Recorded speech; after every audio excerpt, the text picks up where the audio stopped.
হেই everyone, তোমরা যারা nursing এর ভর্তি পরীক্ষার জন্য প্রিপারেশন নিচ্ছ, ডিপ্লোমা অথবা বিএসসি অথবা midwifery, on the other side তোমরা যারা জাতীয় বিশ্ববিদ্যালয়ের জন্য প্রিপারেশন নিতে যাচ্ছ, নট অনলি দিস, তোমরা যারা মূলত বিভিন্ন জব পরীক্ষার জন্য প্রিপারেশন নিচ্ছ, মোটামুটি সবগুলোর জন্য আজকের লেকচারটা খুবই গুরুত্বপূর্ণ। শুধু আজকের লেকচার না, আমার এই ফুল প্লে লিস্টে তোমাদের জন্য খুবই ইম্পর্টেন্ট।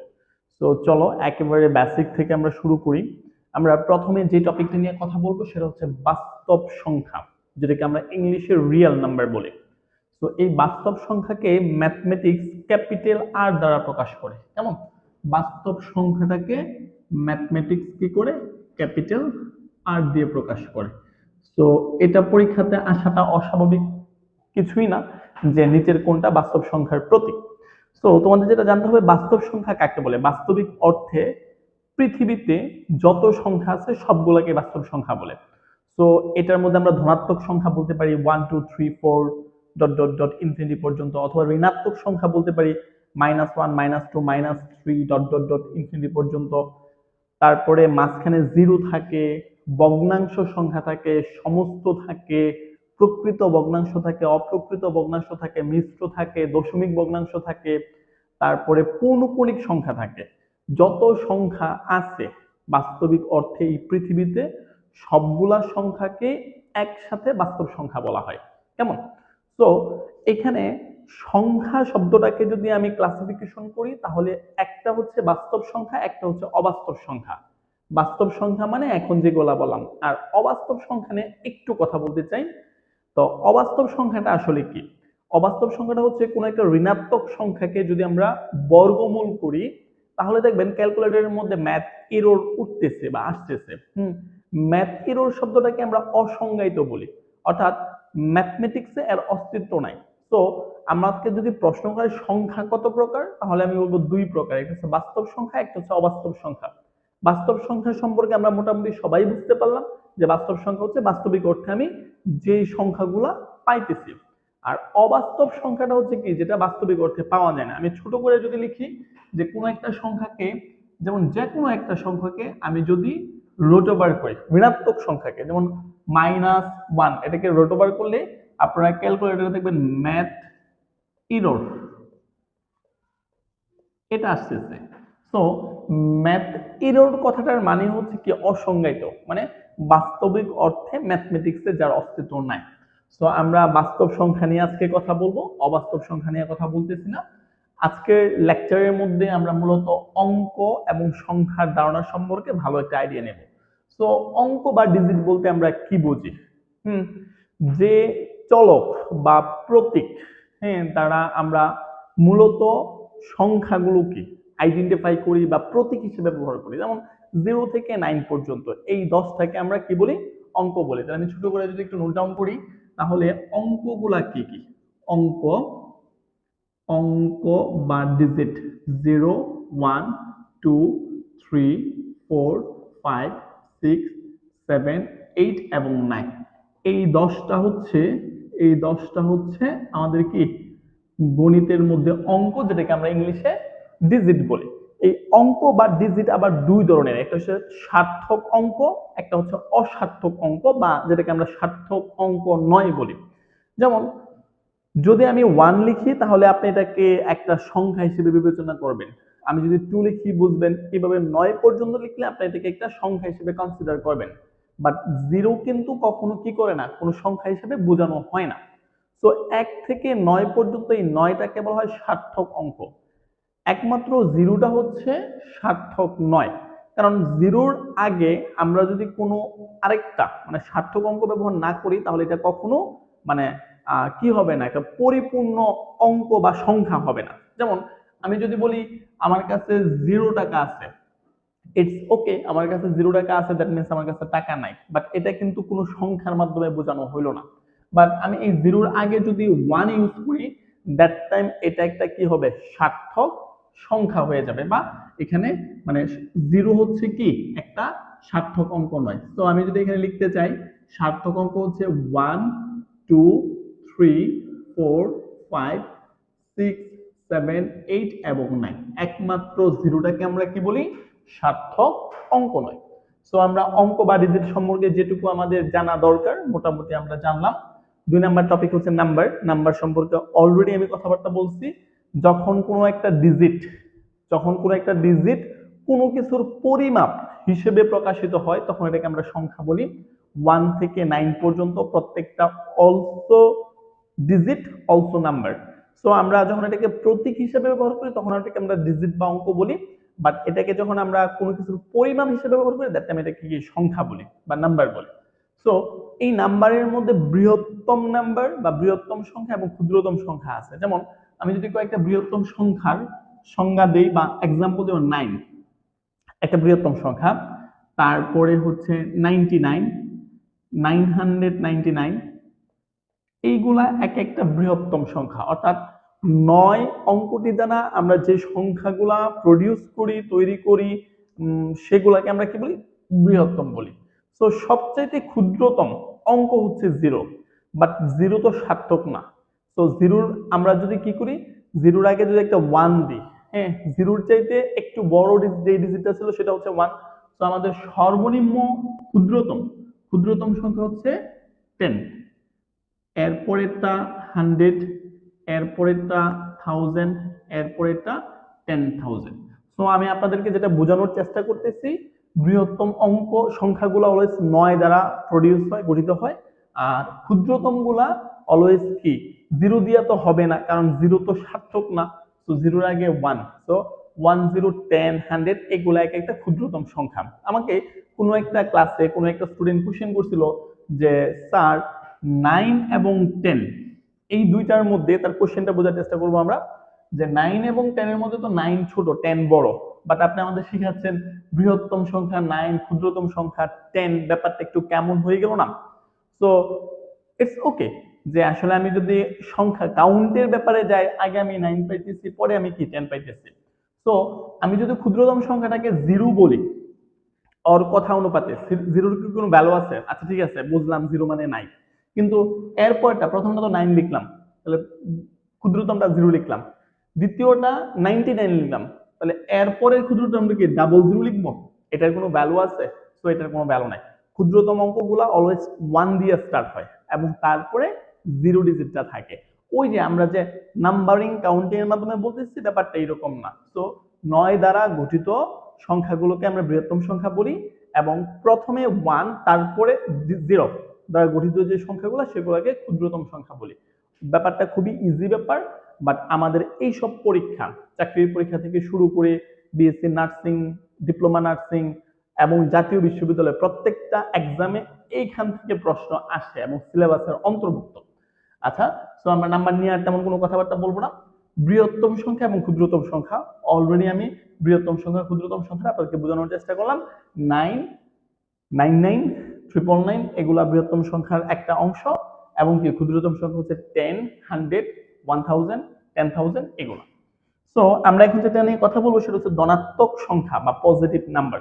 0-র চাইতে বড় যে পূর্ণ সংখ্যাগুলা, 0-র চাইতে বড় যে পূর্ণ সংখ্যাগুলা, এগুলাকে আমরা ধনাত্মক পূর্ণ সংখ্যা বলি বা ধনাত্মক সংখ্যা বলি।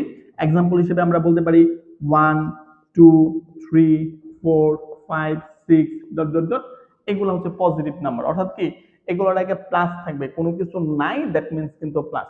এবং আমরা যদি বলা হয় ঋণাত্মক সংখ্যা বা নেগেটিভ নাম্বার, তাহলে আমরা কি বলবো? অবশ্যই বলবো -1, -2, -3, ইভেনচুয়ালি -3.5। এটাও কিন্তু ঋণাত্মক সংখ্যার অন্তর্ভুক্ত, ভগ্নাংশ হইতে পারে। আমাকে তো আর বলা হয়েছে না যে ঋণাত্মক পূর্ণ সংখ্যা। যদি ঋণাত্মক পূর্ণ সংখ্যা এমসিকিউ যদি এরকম আছে নিচের কোনটা ঋণাত্মক পূর্ণ সংখ্যা, দ্যাট টাইম কিন্তু ভগ্নাংশ হবে না। বাট যদি বলে ঋণাত্মক সংখ্যা নিচের কোনটা, তাহলে কিন্তু অবশ্যই ভগ্নাংশ হতে পারে। যেমন 5/2 একটা ঋণাত্মক সংখ্যা, তো সেটা ভগ্নাংশ হইতে পারে। বাট যদি কোশ্চেন এটা বলা হয় নিচের কোনটি ঋণাত্মক পূর্ণ সংখ্যা, দ্যাট টাইম কিন্তু এটা উত্তর হবে না। কেমন? এখন আমরা কথা বলবো পূর্ণ সংখ্যা বা ইন্টিজার নাম্বার। পূর্ণ সংখ্যা বা ইন্টিজার নাম্বার। ইন্টিজার নাম্বার বা পূর্ণ সংখ্যাকে আমরা সংজ্ঞায়িত করলে ব্যাপারটা এরকম হয়: শূন্য সহ সকল ধনাত্মক এবং ঋণাত্মক সংখ্যাকে, এবং সেটা পূর্ণ। পূর্ণ মানে কি ভগ্নাংশ হবে না, দশমিক হবে না, ওইগুলাকে কি বলা হয়? আপনার ইন্টিজার নাম্বার বা পূর্ণ সংখ্যা, এটাকে ম্যাথমেটিক্স জেড দ্বারা প্রকাশ করা হয়। আপনারা মোটামুটি বিভিন্ন ক্লাসের মধ্যে ক্লাস 7 থেকে আমরা এটা পাই। তো আমরা যদি এখানে এক্সাম্পল হিসেবে রাখি 0 থেকে প্লাসের 1 প্লাসের 2 প্লাসের 3 dot dot dot -1 -2 -3 dot dot dot, এগুলা এক একটা পূর্ণ সংখ্যা, এগুলা এক একটা পূর্ণ সংখ্যা। আচ্ছা, তারপরে টপিকটা হচ্ছে স্বাভাবিক সংখ্যা বা ন্যাচারাল নাম্বার। ম্যাথমেটিক্স এটাকে ক্যাপিটাল এন দিয়ে প্রকাশ করা হয়। সকল ধনাত্মক পূর্ণ সংখ্যাকে ন্যাচারাল নাম্বার বলা হয়। দ্যাট মিন্স 1 2 3 4 5 6 এগুলা এক একটা হচ্ছে স্বাভাবিক সংখ্যা। আমি এক্সাম্পল হিসেবে 1 2 3 4 5 ডট ডট ডট, সকল ধনাত্মক পূর্ণ সংখ্যা কিন্তু, অর্থাৎ 2.5 n এর অন্তর্ভুক্ত না, কারণ অবশ্যই সে পূর্ণ সংখ্যা হইতে হবে। প্রত্যেকটা টপিকে আপনারা খাতার মধ্যে লিখবেন, হ্যান্ড নোট করবেন, তাহলে যেটা হবে, আমি যে যে টপিকগুলো নিয়ে কথা বলতেছি এগুলো খুবই ইজি ব্যাপার, কারো কারো কাছে কঠিন মনে হতে পারে। আর যেহেতু আপনি একটা কম্পিটিটিভ এক্সামে বসবেন, অবশ্যই আপনার এগুলো একটা হ্যান্ড নোটে থাকা উচিত। পরীক্ষার হলে যাওয়ার পূর্বে অথবা এক সপ্তাহ পূর্বে এগুলো এক একটা রিভিশন দেওয়া অবশ্যই দরকার। পরের যে টপিকটা সেটা হচ্ছে জোড় সংখ্যা, যেটাকে আমরা ইংলিশে বলি ইভেন নাম্বার। সো আমি যখন স্টুডেন্ট ছিলাম বা বিভিন্ন কম্পিটিটিভ এক্সামে পরীক্ষা দিতাম, তখন ইভেন এবং অড নিয়ে একটু প্রবলেম হইতো। ইভেন শব্দটার মধ্যে ই ভি ই তারপরে কি এন, মানে এখানে 4টা অ্যালফাবেট আছে, মানে জোড়। ইভেন মানে জোড়, আর অড ও ডাবল ডি এখানে অ্যালফাবেট আছে 3টা, দ্যাটস ওয়াই অড মানে বিজোড়। অনেকের কাছে হাস্যকর মনে হইতে পারে, আমার প্রবলেম হইতো, দ্যাটস ওয়াই আমি আপনার সাথে শেয়ার করলাম। তো যাই হোক, জোড় সংখ্যা, তো আমরা সবাই জানি যে সংখ্যাগুলাকে 2 দ্বারা ভাগ করা যায়, যে সংখ্যাগুলাকে 2 দ্বারা ভাগ করা যায় ওই সংখ্যাগুলাকে জোড় সংখ্যা বলা হয়। সো এক্সাম্পল হিসেবে আমরা কি বলতে পারি, 2 4 6 8 10, এই যে সংখ্যাগুলো আছে প্রত্যেকটা ইভেন নাম্বার। আর বিজোড় সংখ্যাগুলো বেসিক্যালি এই জোড় মানে জোড় সংখ্যা ছাড়া বাকি যে সংখ্যাগুলো আছে, যেমন মানে আপনাকে জোড় সংখ্যা যখন আমি বুঝাইলাম তখন আমি বলে ফেললাম যে যে সংখ্যাগুলোকে 2 দ্বারা ভাগ করা যায় এগুলো হচ্ছে জোড় সংখ্যা, বাট এরকম স্পেসিফিক ভাবে কিছু বলা যাচ্ছে না।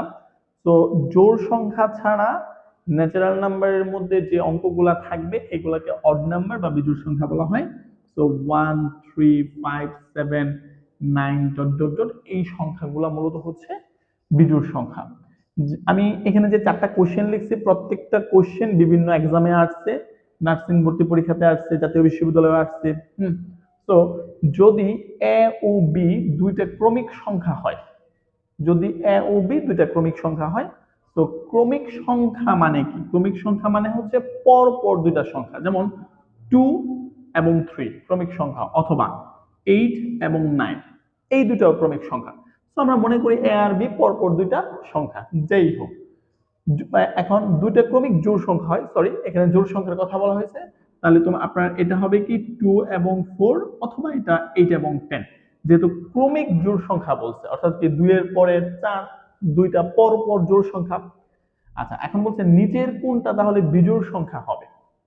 তো এক্সাম্পল আমি যেটা মনে করি, আমি মনে করি এর মান হচ্ছে 2, জাস্ট আমরা বোঝার জন্য এটা করতেছি। তো আমি 2 এর উপরে যদি মানে ক নাম্বার নিয়ে আমরা ট্রাই করতেছি, 2 এর উপরে যদি আমি বর্গ করি, 2 স্কয়ার মানে কি 4, 4 এর সাথে 1 যোগ করলে এটা কি 5 হবে। তো আমার রুলস অনুসারে এটা কিন্তু বিজোড় সংখ্যা, বাট এটা যদি বি এর মান হচ্ছে, তাহলে আমি 4 ধরতেছি, 4 স্কয়ার মানে কত 16, 16 কিন্তু আবার কি জোড় সংখ্যা, তো এটা অ্যান্সার হইতে পারে না। তো 16 এর সাথে 2 যোগ করলে কত হবে 18 হবে, এটাও কিন্তু বিজোড় সংখ্যা না। তাহলে এত আমি 2 ধরছিলাম, 2 স্কয়ার মানে কি 4। তো আমার অপশন টেস্ট অনুসারে সঠিক উত্তর হচ্ছে কি এটা। তো আমি যদি এটাকে একটু ডিটেইলস করতে চাই, তাহলে ব্যাপারটা হইলো কোশ্চেন নাম্বার 1, ধরি ধরি এ ও বি দুটি ক্রমিক জোড় সংখ্যা, যথাক্রমে 2 ও 4।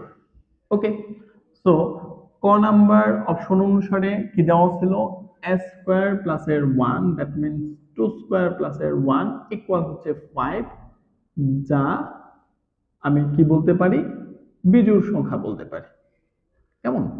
বাট খ নাম্বার যে অপশনটা ছিল সেটা হচ্ছে বি স্কোয়ার, যেটাকে আমি আমার রুলস অনুসারে 4 ধরছি। 4 স্কোয়ার দ্যাট মিনস 16, যা হচ্ছে জোড় সংখ্যা, যা জোড় সংখ্যা। গ নাম্বারে আমাকে কি বলছে? গ নাম্বারে বলছে হচ্ছে b square plus 2, b square plus 2, তাহলে 4 স্কোয়ার প্লাস 2 দ্যাট মিনস 18, যা অলসো একটা জোড় সংখ্যা। গ নাম্বারে কি বলছে? এস স্কোয়ার, তাহলে এস স্কোয়ার মানে হচ্ছে 2 স্কোয়ার মানে 4, যা অলসো কি জোড় সংখ্যা। তো আমার সঠিক উত্তর হচ্ছে এটা। আমরা এটা অপশন টেস্ট করে বের করব। কোশ্চেন নাম্বার 2, 5 অঙ্কের ক্ষুদ্রতম ও 4 অঙ্কের বৃহত্তম সংখ্যার অন্তর। যদি আপনারা কেউ না জেনে থাকেন, অন্তর শব্দটার মানে হচ্ছে বিয়োগফল। আমাকে 5 অঙ্কের ক্ষুদ্রতম সংখ্যা এবং 4 অঙ্কের বৃহত্তম সংখ্যার অন্তর বের করতে হবে। আমরা কোশ্চেন নাম্বার 2টা যদি সলভ করতে চাই, তাহলে আমরা জানি 5 অঙ্কের ক্ষুদ্রতম সংখ্যা।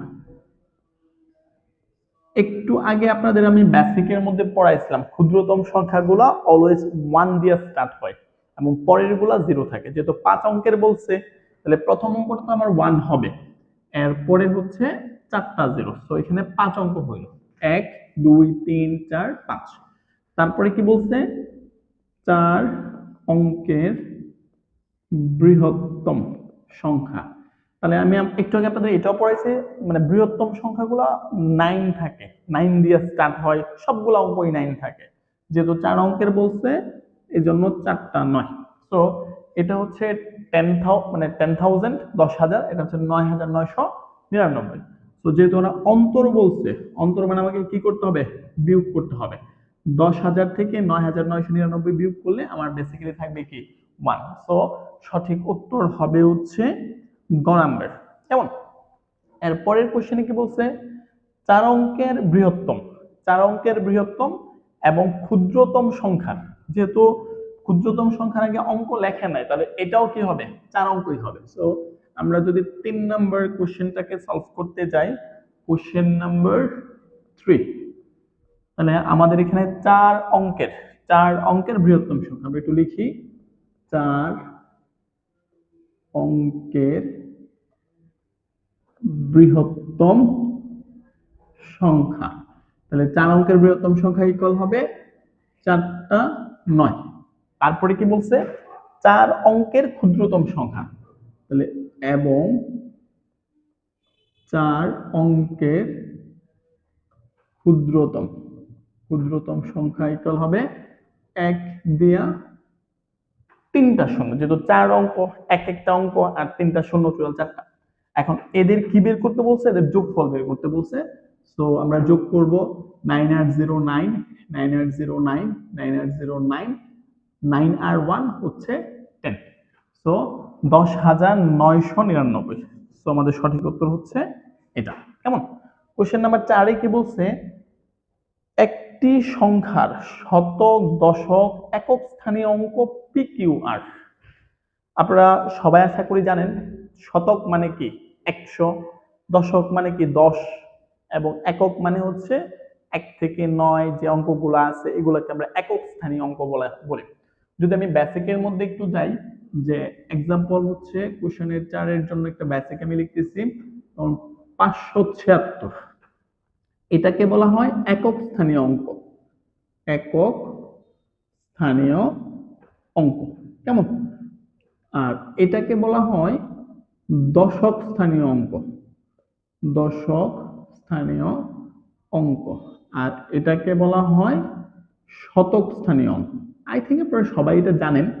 সো এখন কোশ্চেন করা হয়েছে একটা সংখ্যার শতক হচ্ছে পি, সো দশক হচ্ছে কিউ, এবং একক হচ্ছে আর। তাহলে কথাটা যদি এরকম না বলি, আমি এরকম বলি, একটা সংখ্যার একক স্থানীয় অঙ্ক হচ্ছে 6, দশক স্থানীয় অঙ্ক হচ্ছে 7, এবং শতক স্থানীয় অঙ্ক হচ্ছে 5। তাহলে আমাকে আপনারা যেটা করবেন সেটা হচ্ছে সংখ্যাটা বের করে দেন। তাহলে সংখ্যা বের করার রুলস হচ্ছে দশক স্থানীয় অঙ্কের সাথে 100 গুণ করতে হয়। সো 5 এর সাথে যেহেতু এটা দশক, তাহলে আমরা এখানে 100 গুণ করলে এটা 500 হবে।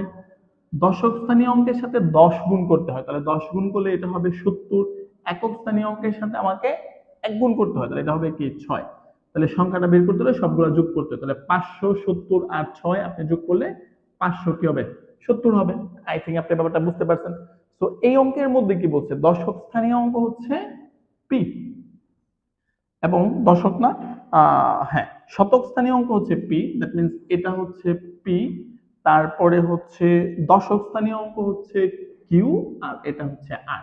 তাহলে আমার সংখ্যাটা কি হবে, যেটা আমার দশক স্থানীয় অঙ্ক এটার সাথে আমি শতক স্থানীয় অঙ্ক এটার সাথে আমি 100 গুণ করবো, তাহলে এটা 100 পি হবে, প্লাস দশক স্থানীয় অঙ্ক যেটা এটার সাথে আমি 10 গুণ করবো, তাহলে এটা হবে 10 কিউ। আর একক স্থানীয় অঙ্কের সাথে আমি আর গুণ করবো, গুণ করার পরে এটা যোগ করবো। তো আলটিমেটলি দেখেন, একটা সংখ্যার শতক, দশক, একক স্থানীয় অঙ্ক যথাক্রমে পি কিউ আর হলে সংখ্যাটি কত, তাহলে কি হবে 100 পি। তো 100 পি 10 কিউ প্লাসে হচ্ছে আর হচ্ছে আমাদের সংখ্যাটা। আই থিঙ্ক মানে বোঝা উচিত। তারপরও যারা বুঝেন নাই ভিডিওটাকে পজ করে আবার প্রথম থেকে দেখতে পারেন। তো এই প্যাটার্নের অঙ্কগুলা আপনার এই ধরনের পরীক্ষাতে আপনি মাস্ট বি পাবেন। ওকে।